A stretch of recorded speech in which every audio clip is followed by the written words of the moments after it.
హరి ఓం శ్రీమాత్రే నమః.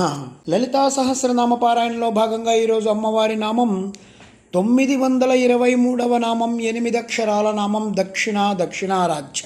ఈ నామంతో అమ్మవారికి నమస్కారం చేసుకున్నప్పుడు ఓం శ్రీ దక్షిణారాధ్యాయే నమః అని చెప్పుకోవాలి.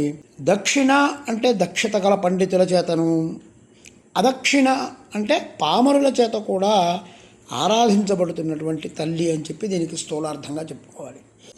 ఇదే నామాన్ని దక్షిణారాధ్య విడదీసి కూడా చెప్తారు. కానీ మనకి అసిన్యాది వాగ్దేవతలు ఇచ్చినటువంటి హయగ్రీవ సంవాదంలో వచ్చినటువంటి బ్రహ్మాండ పురాణంలో వచ్చినటువంటి తల్లి దీంట్లో దక్షిణారాధ్య అనే చెప్పారు. అదే మనం కూడా పాటిద్దాం.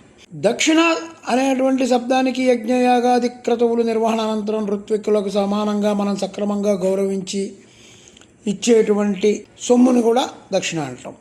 ఈ దక్షిణ స్వీకరించిన వారిలోని ముఖాల్లో ఉన్నటువంటి సంతృప్తిని బట్టి యజమానికి యజ్ఞఫలం దొక్కుతుంది. ఈ దక్షిణ సమర్పణతో అయినటువంటి యజ్ఞయాగాది క్రతువులు పూర్తయినట్టు కాదు. అటు ఋత్విక్కుల సంతృప్తికి, ఇటు యజమాని యజ్ఞఫలానికి కారణమైనటువంటి ఈ దక్షిణను అమ్మవారి స్వరూపంగా భావిస్తారు. సమయాచారాలతో పాటు దక్షిణాచారులు కూడా అమ్మవారికి తనదైనటువంటి సత్వగుణ పద్ధతిలో ఆరాధిస్తారు. ఆ విధంగా దక్షిణ రూపంలోనూ దక్షిణాచార పద్ధతిలోనూ ఆరాధించబడుతున్నటువంటి తల్లి అని ఒక అర్థం. దక్షిణ అంటే కుడివైపు, అదక్షిణ అంటే ఎడమవైపు. దక్షిణంగా అంటే కుడివైపుగా ఉండేటువంటి పింగళనాడితోనూ, అదక్షిణ అంటే ఎడమవైపుగా ఉండేటువంటి ఇడానాడితోనూ సంబంధాన్ని కలిగి మన వెన్నుముక అనేటువంటి యోగదండంతో అది వర్తించే కుండలిని శక్తి అమ్మవారు అని ఆరాధించబడుతుంది. ఇదొక అర్థం.